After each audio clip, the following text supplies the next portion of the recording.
Hi, Dymocks Booklovers. My name is Kate DiCamillo, and I would like to talk to you about my new novel, Raymie Nightingale.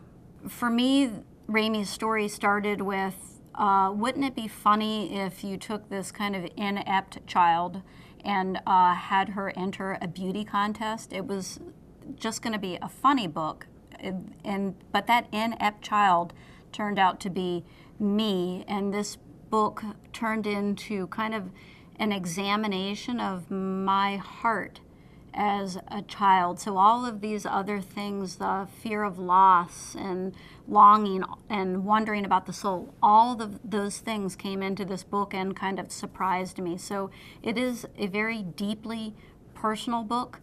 I think it's still funny too. I hope that you like it. It is kind of my heart on the page.